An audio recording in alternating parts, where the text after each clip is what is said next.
تو رسول اللہ صلی اللہ علیہ وسلم نے جو فرمایا کہ خامد کو سجدہ ہوتا، اب یہاں بات میں آپ کو سمجھا رہا ہوں، یہ نبی پاک نے کیوں کہا کہ بیوی کو حکم ہوتا وہ اپنے خامد کو سجدہ کرے؟ رسول اللہ یہ بھی تو کہہ سکتے تھے نا کہ خامد کو حکم دیتا وہ اپنی بیوی کو سجدہ کرے، یا بیٹے کو حکم دیتا وہ اپنی ماں کو سجدہ کرے، یہ بھی تو کہہ سکتے تھے، یہ نہیں فرمایا۔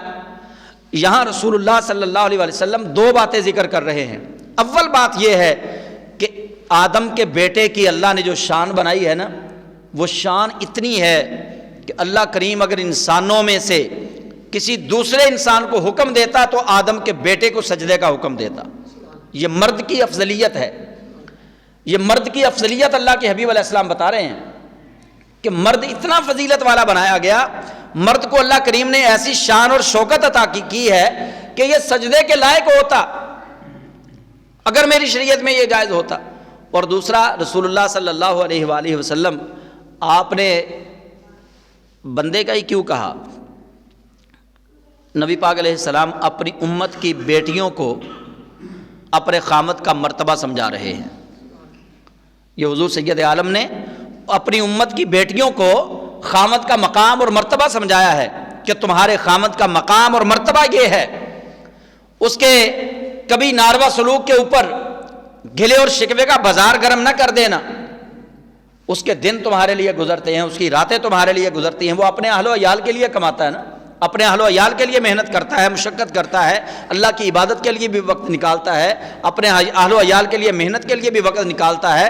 اللہ کے حبیب علیہ السلام اس فرمان کے اندر صحابہ کی موجودگی میں اپنی پوری امت کی بیٹیوں کو یہ پیغام دے رہے ہیں کہ میں اللہ کا آخری نبی تمہیں تمہارے خامد کی حیثیت بتا کر جا رہا ہوں کہ تمہارے خامد کا مقام اور مرتبہ یہ ہے کہ اگر میں کسی کو اللہ کے سوا سجدہ کرنے کا حکم دیتا تو بیوی کو حکم دیتا وہ اپنے شوہر کو سجدہ کرتی۔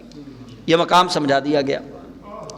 اب پھر دیکھیے، مرد کی شان کم نہیں، اللہ نے کیوں مرد کو افضل رکھا؟ قرآن پاک میں الرجال قوامون علی النساء کیوں کہا کہ مردوں کو ہم نے عورتوں پر حاکم بنایا؟ یہ اللہ نے کیوں فرمایا؟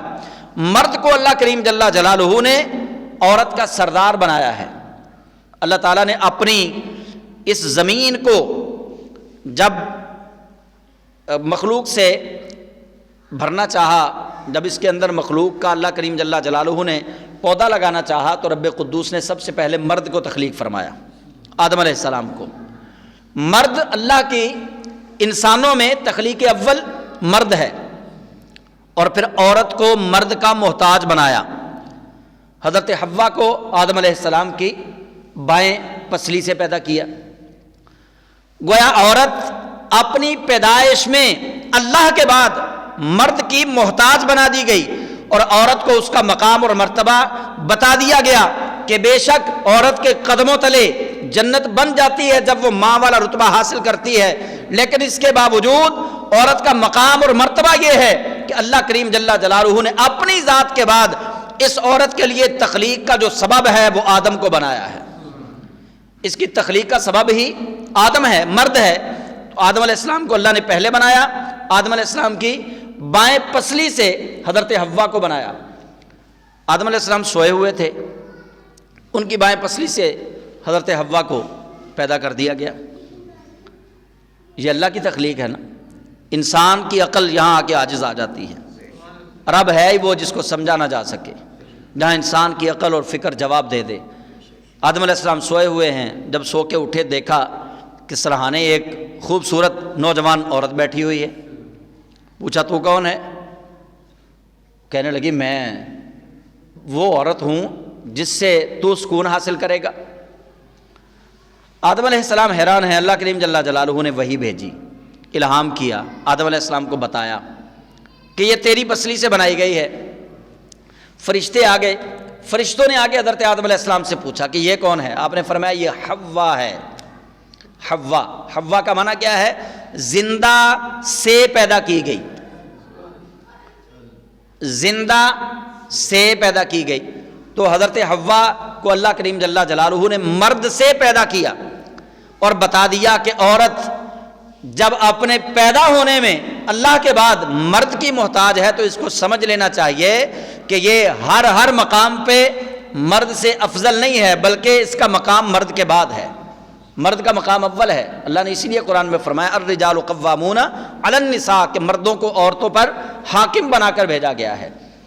اور عورت بڑی تکلیف جھیلتی ہے، پیدائش کے وقت، درد ذہ کے وقت بڑی تکالیف آتی ہیں خواتین کو، بلکہ رسول اللہ صلی اللہ علیہ وآلہ وسلم نے فرمایا کہ بندہ اگر ساری زندگی اپنی ماں باپ کی خدمت میں گزارے، وہ اپنی ماں کی اس کی پیدائش کے وقت جو اس کی ماں نے تکالیف برداشت کی ہیں، ایک تکلیف کا بھی اجر نہیں دے سکتا۔ اتنی تکالیف ہیں عورت کے لیے، اور مقام اور مرتبہ بھی اسی لیے بڑا اعلیٰ رکھا اللہ نے۔ لیکن رب ذوالجلال نے حضرت آدم علیہ السلام کی پسلی سے اماں حوا کو پیدا کیا، اور ان کو درد ذہ سے اللہ کریم نے شفا بخشی، درد نہیں ہوا۔ مرد کو حاکم کیوں بنایا گیا؟ مرد کو طاقتور کیوں بنایا گیا؟ اللہ کریم نے وہاں یہ بتا دیا، فرمایا یہی درد پیدائش والا، یہی عمل اگر عورت کے جسم سے ہو، عورت درد محسوس کرتی ہے، اور میں نے آدم کی پسلی سے حوا کو پیدا کیا ہے، تو آدم کو میں نے اتنا طاقتور بنایا ہے، آدم نے نہ سی کی نہ اف کی، آدم نے کسی تکلیف کا اظہار نہیں کیا۔ اس لیے مرد کو اللہ کریم نے طاقتور بنایا ہے، اس لیے مرد کو اللہ کریم نے حاکم بنایا ہے۔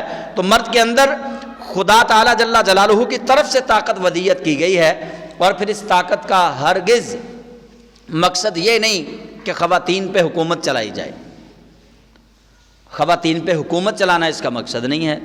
خاتون کو، عورت کو بنایا گیا ہے مرد کی تسکین کے لیے، جسمانی تسکین، روحانی تسکین، اس کی اولاد کی پیدائش والی تسکین، اس کے گھر کے کام کاج کر کے تسکین، اس کی خدمت کر کے تسکین، ہر طرح کی تسکین دینے کے لیے اللہ کریم نے مرد کے لیے عورت کو بنایا، نہ کہ عورت کو ظلم کرنے کے لیے بنایا کہ عورت پہ ظلم کیا جائے، اس لیے نہیں بنایا۔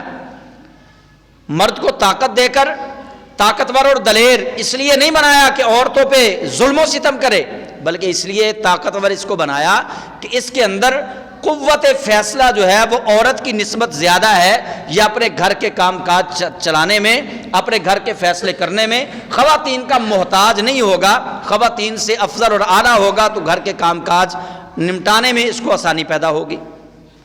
تو اللہ کریم جل جلالہ نے آدم علیہ السلام کے سکون کے لیے حضرت حوا کو ان کی پسلی سے تخلیق فرمایا۔